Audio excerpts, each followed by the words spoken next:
So for my birthday, my brother decided to get me one of the coolest and now creepiest toys I own. This is the Toy Biz Lord of the Rings Fellowship of the Ring Sauron, aka the Lord of the Rings himself. If you didn't know, I like the Lord of the Rings. I actually just watched the movies very recently, as in last year, 2018. So I'm not a diehard fan. I'm not a super fan of Lord of the Rings. I don't know every little facet of the lore. I just really enjoyed the movies, and I love Sauron. He is so cool. He is amazing. And I started getting into the figures a little bit, largely because I love Toy Biz, and largely also because they're very affordable. And Sauron was one of the few more expensive pieces that I definitely wanted in my Lord of the Rings collection because it's freaking Sauron. One thing I did not know was that this toy was really big, talked, and was awesome. So let's just get the size out of the way now. Here he is with the guy that cut his fingers off, Isildur. Look at this. Isildur is a normal kind of 6-inch action figure, and just as a comparison of that, here it is next to the, oh my gosh, thank you for falling, Isildur. It's not time to fall just yet, buddy. You gotta fall into a river first. There he is next to the Iron Man right there, the 85. Pretty cool, honestly. Oh my gosh, Isildur, stop! You're getting corrupted by the ring already, oh no! But yeah, look at that size comparison. He is huge and massive, and I love him. Isildur is really good too. I got him in that big Kings of Middle-earth set, which I got the whole set for like $30. That shows you how affordable this line is to collect.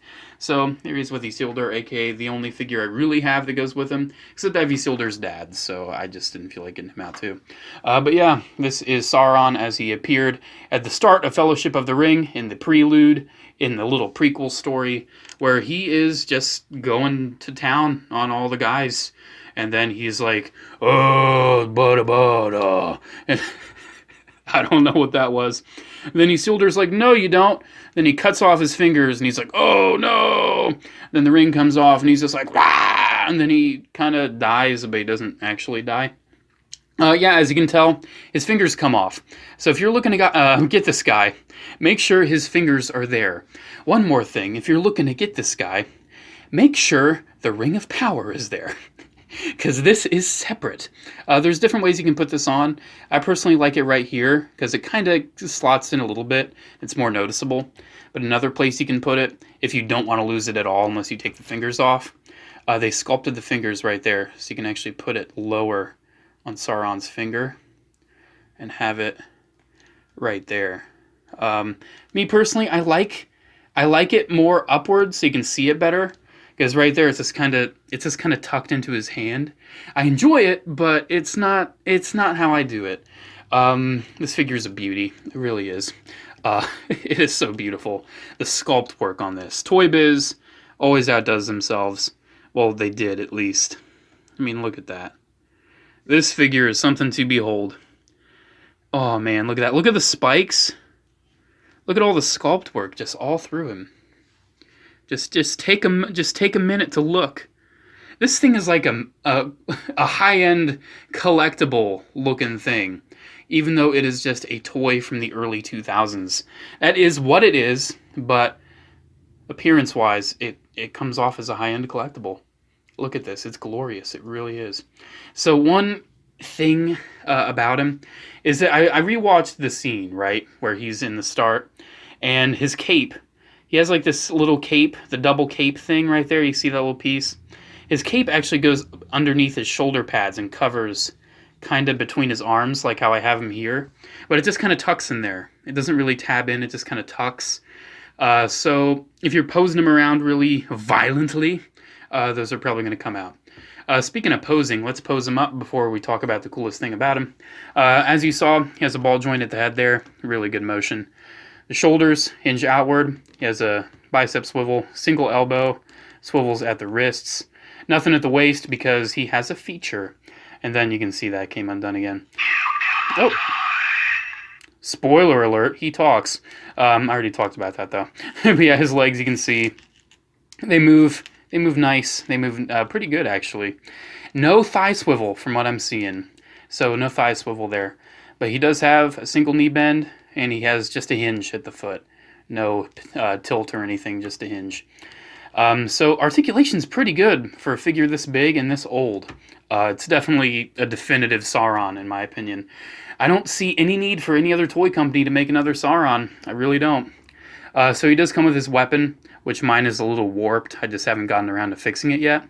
But look at that, man. That looks great. Such a great looking weapon. And he can wield it nice, too. It stays in his hand. These little shoulder things. I'm tempted to just glue them in, but at the same time, I don't want to. Yeah, there's this kind of tuck up there. So yeah, he does have his weapon. And then, of course, we got to talk about the piece de resistance. The main thing about him is lights and sounds. So he has a button right back here. You just press that and he will talk. You replace the batteries right back there. You just unscrew that, replace the batteries. I knew that was going to happen. It's not really an issue. I mean, you don't even need to do it like that, but me personally, I like it like that. Anyways, these are his lines. The text will appear next to him. They are all from Fellowship of the Ring, I believe. Yeah, they're all from Fellowship, but he did not say any of them when he was in his physical form. They were all kind of like in visions or when he was the Eye. But they are things that Sauron said.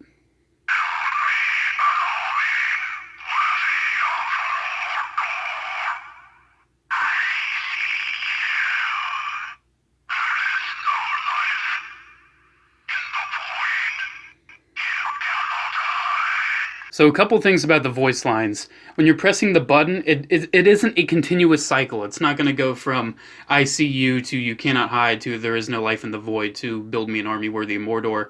It interchanges. It will jump from each line, and there's no telling what line will come up next. So if you're planning to do something with the lines, it's a little difficult. Like if you want to do a little voice clip or video, you just kind of have to cycle through them until you get what you want. And also one interesting thing is that he says there is no life in the void, but he doesn't continue the line that he said in the movie. He doesn't mention death at all. He's just like, there is no life in the void. So it's kind of funny he didn't continue the line. But then again, it's a toy. You don't need the toy to talk about death, really. Even though what he says is still very creepy, especially since he has these evil light-up eyes, and he's also very evil-looking. I'm kind of surprised they put that in this toy. I mean, some of those lines are kind of creepy. I mean, if you remember when he said, built me an army worthy of Mordor to Saruman, Sauron was kind of disturbed by it. So imagine some kids hearing those lines. And then Frodo was very freaked out. So yeah, great figure. I really love it. Highly, highly recommend it if you're a fan of Lord of the Rings or just really cool early 2000s Toy Biz figures. This is my personal favorite piece in my Lord of the Rings collection, and I have like Gandalf and Shadowfax. I have the, Kings of Middle-earth set. I have, the Mount Doom Frodo and Sam. I have a lot of other stuff from Lord of the Rings. Well, not a lot, just one shelf worth. But Sauron, definitely my favorite. Next up, I want to get Treebeard. I'm talking the big talking Treebeard. After that, I'll probably call it quits with the Lord of the Rings. I just want a few things. But I love it. Highly recommend it. There you go, guys. Make sure to comment, like, and subscribe. Check out my social media links down in the description below. So is my P.O. Box address, frequently asked questions, and, any other things that are in the description. I'm not sure what I have in there nowadays. Have a good day, guys. See you in the next video. Just don't be a bad guy with an evil ring, because that's not good. You're going to end up falling from a tower. It happened a few times in the series. I love... Why did they cut out the scene... Spoiler, why did they cut out Saruman's death from Return of the King? Why? Why is that only in the extended edition? Because I didn't watch the extended edition originally. And I had to go back and watch the extra clips they added in. It was so funny how he just tumbled down and then he just got impaled. I loved it. Oh, why'd they cut it out? Anyways, bye.